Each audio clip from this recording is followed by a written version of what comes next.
right. Well, hello, everyone. Thank you for joining us today on Senior Travel Adventures. And I'm so happy today that with me is Carolyn Ray. She is the editor and the CEO of Journeywoman, which is focused on empowering 50 plus women. And Journeywoman is celebrating their 30th anniversary, which is pretty phenomenal. Among other things, Journeywoman is a website full of incredible resources for the traveler. And yesterday, I had the pleasure of actually being on a webinar with a bunch of their writers, learning about all the different writers they have. And I'm hoping maybe I can join that group someday. But I met someone that does multi-generational travel, a woman in her mid-80s that has gone to 153 countries. And I'm hoping to have them coming on upcoming episodes as well. So hi, Carolyn. Thank you for joining me today and taking your time. I know you're a very busy woman and you've just come back from a couple months of travel. Well, thank you. I am so happy to be here. Anytime I get to talk about women over 50 and travel, it's like the perfect combination. So what give me a little bit about your background and how you got involved with all of this. I am new to solo travel. It's not that I haven't done it for a few years, but I'm actually new to the travel industry is what I should say. Wow. And So you just came back from a couple months in Europe, correct? I did. I did. But tell me more before we go on to where you were and all that, because that's a fun story too. I would like my viewers to know more about Journeywoman and what all the resources are that you have available on the website, because I know you have writers. And then what else? So Journeywoman, we have about 16 writers, women over 50 writing for us. And I really wanted to focus on women over 50 because, you know, when Journeywoman was founded 30 years ago, solo travel was a pretty new thing. And Evelyn was one of the only people writing about solo travel from a woman's perspective. You know, 30 years later, there's hundreds of websites about solo travel, and you can start your own website and anybody can start a Facebook page. It's a little bit different. So one of the things that I noticed in the last 4 years at Journeywoman is that the women that I was speaking to every day at Journeywoman, be it through community calls or through different forums or even just through conversations, they felt as if the travel industry had kind of abandoned them in a way. Like they didn't, even though they had been travelers for decades and decades, they felt undervalued by the travel industry at large, and you know, not covered in editorial, their stories, their voices, all this. So that's why I decided to make Journeywoman a place for women over 50, because most of our readers are women over 50 up to, I would say, 95, you know. That's incredible. And I really, you know, I grew up with a wonderful Nana who was a teacher and learned to respect her and her wisdom at a very young age. And I have so much respect for these women. They were out in the world before everybody. You know, they were out there without the technology, without the phones, without the internet, and with their maps and everything else, and went out there and discovered the world. And they, you know, they opened up the way for the rest of us to do it, as far as I'm concerned. So I think they're trailblazers, really for sure. Really are. So I take a lot of pleasure in sharing their stories, and especially the women in their 80s and 90s, who were the first ones. So anyways, so we do have all of the editorial and the travel tips, and we cover less traveled destinations. We talk about sustainable ways to travel. We talk about ways to save money. Safety is obviously a very topical area for us. And also, you know, midlife reinvention or overcoming fear or, you know, transformation through travel. These are all topics that we talk about on the editorial side of the website.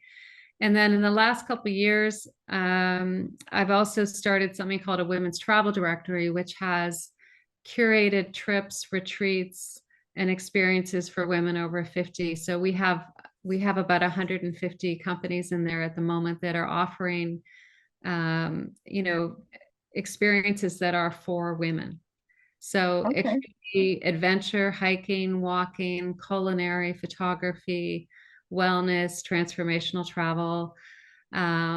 Those are all things that are in our directory. And then I really want to encourage women to travel in more sustainable ways. So we also have small ships and train travel are the other two areas. So we're trying to create a place where women can come and get inspired and look for their next holiday and hopefully support a women-owned business when they travel. That's what's happening with our women's travel directory.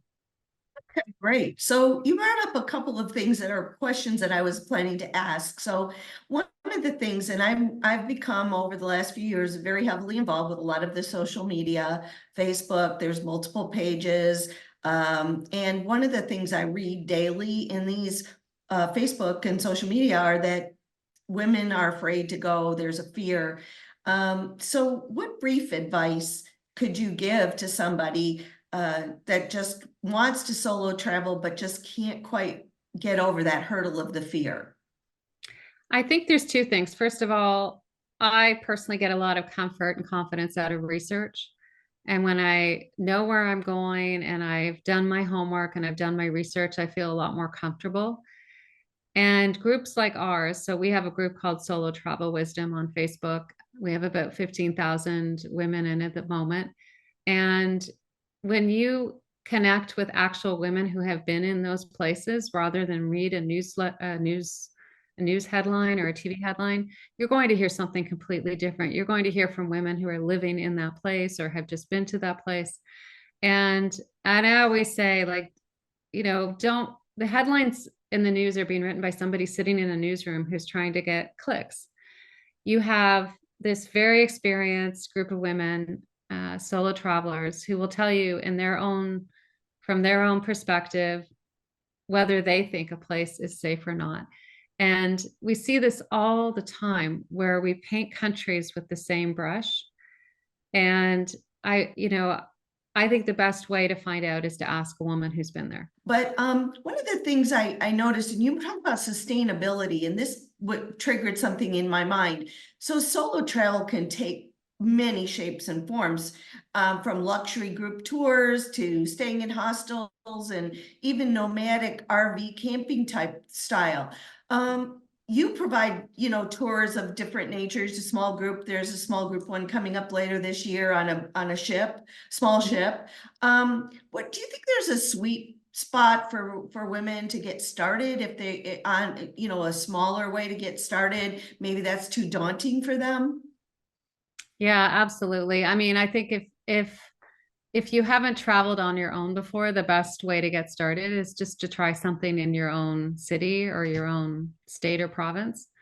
Um, because if that is too intimidating, then the last thing you want to do is hop on a plane and go overseas without at least having done something at home. And I think we always say take the first step, right? Just take one step forward. It doesn't need to be an enormous step. It can just spend a night in a hotel somewhere, or go rent an Airbnb somewhere, or just get used to the idea of being by yourself. Even eating dinner alone can be very intimidating for a lot of women. So we just published an article with tips on how to get comfortable eating by yourself, which is often a barrier to women not wanting to travel on their own, as they don't want to be sitting by themselves in a restaurant. And I personally love eating by myself. So Me, I like to do that too. I like to people watch, and yeah. but you're right. You're absolutely right. Some women, that's a big barrier. In fact, I read that a lot. They're more comfortable maybe going to lunch by themselves, but they feel intimidated in that restaurant. And we've often talked on the sites about whether or not somebody felt that the restaurant, and I think I had commented to someone before that mentioned that the restaurant treated her poorly because she was by herself. And for me, it's just, okay, I'm going to turn and I'm going to walk away. That happened to me in a restaurant in Covent Garden last year. They put me in this tiny corner area, and I looked around and I thought to myself, no, I'm not going to do this. This is not the experience I wanted. I got up and I left. Now, some women just would not do that. They would just take that and they would sit there and again, that comes from confidence, empowerment. Absolutely. So that's great that you have the tips about dining alone, and because that's really a big thing. The other thing I was thinking about too is, solo travel often involves, and going back a little bit, the baby steps, the small steps. I often, my advice to people who ask me is to take those baby steps, to go on a weekend, go to a play by yourself, go in our community, the beach isn't far. Go to the beach by yourself, go do something by yourself, see how you feel about it. I just read a post from someone who tried it. Everybody got her going and she went and she did it, but then she didn't like it. That's okay. It's okay not to like it. It's Yeah. not, may not be for everybody, but the unique challenges that I wanted to cover was, have you encountered any specific challenges since you've been doing this, and how have you overcome or navigated through them? I think for me, and it's been more evident after the pandemic, is I have more anxiety now than I used to have. And it's not so much about solo travel per se, it's more about the travel experience and specifically around, I think around airports.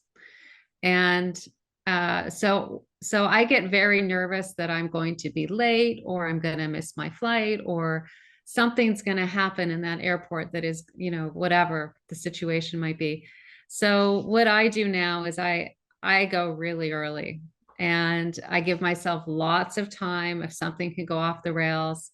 So that even if I have to spend a few hours sitting in an airport, working or reading, I do that because that's how I feel comfortable. And I think that's the secret for all of us is we have to be comfortable with whatever we're doing. We shouldn't be putting ourselves in situations where we're uncomfortable unless it's I think there's always a certain to be able to step out of your comfort zone is great, but you need to be in a safe place to do that in the first place. You shouldn't just do it without having the structure around you that makes you feel comfortable. So Right. that's been my issue really is anxiety. So I tend to take the train a lot. I tend to look for other ways to travel as much as possible or walk or like I just try to not spend so much time in airports and look for, especially in Europe. I mean, that's harder to do in the US, but even in the Yes. US, I was in San Francisco a few years ago. I took the train up to Oregon. I mean, for me, that was a much nicer experience than flying, even though it might have been a little more expensive and taken longer. For me, it was a more comfortable and relaxing experience. Actually, as even as a child, I love trains. We had a train and I grew up in Michigan and I know you're in Toronto. So for me, I love trains and I do often seek out travel opportunities that involve train travel specifically. I traveled for business for many years, so airports were my second home for quite a while. And I think that's one of the things for empowerment of solo travelers, particularly women that are a little bit older, is time. You don't know what tomorrow might bring. A lot of people start to get physical issues, and for me, I have an impetus. That I want to make sure I can go while I'm physically able to go. And it Yeah. was very encouraging yesterday, Carolyn, to hear the story of the 86-year-old woman because that made me feel so good that I might have 20 good years left in me to do that. Yeah, yeah. I want to just mention something you said, which is because I was going to point it out too. This whole idea of having a system. I have a system, which is I have a crossbody bag, my backpack, and my bag, right? And and everything has its place. Like knowing that I keep my passport, my wallet, my phone, like here and creating those habits because that's what Yep. happens sometimes you feel oh my god I lost something or I don't know so creating those really good habits around how you pack I don't think packing is about carry on or not. I think packing is about do you have the right system that makes you comfortable? Are you bringing things with you that make you comfortable? Never mind the whole debate of, oh, you shouldn't travel carry. Forget it. Oh, yeah. I don't travel That carry on was anymore unless I absolutely am going for a short trip. And I tend to travel for longer periods of time. So I am definitely checking a bag. But having that system is what I go, 1, 2, 3, I'm good. And then and right. it releases all my anxiety because I know I've got everything's like strapped to my body. Right, me too. That's how I feel. All right, well, we've only got a few minutes left, so I want to go back to you had 2 months overseas in Europe, but what's one of your favorite places to visit?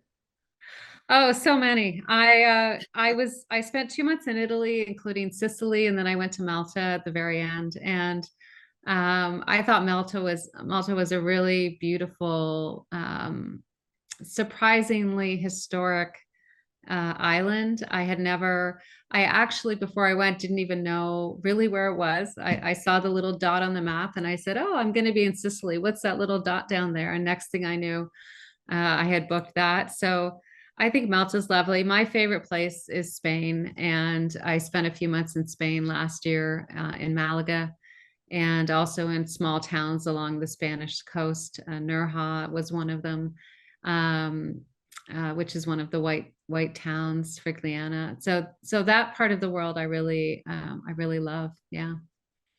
Great, great. So, well, I so appreciate your time today, and I'm glad that I got an opportunity to kind of focus on what Journeywoman is and the empowerment that you're pursuing with that whole with the website and all the tools that you're providing. So I really appreciate that, and I'm so happy that you were able to do this today. Oh, thank you. So thank you so much, and I hope to talk to you soon. Thank you, Debbie. It was a pleasure.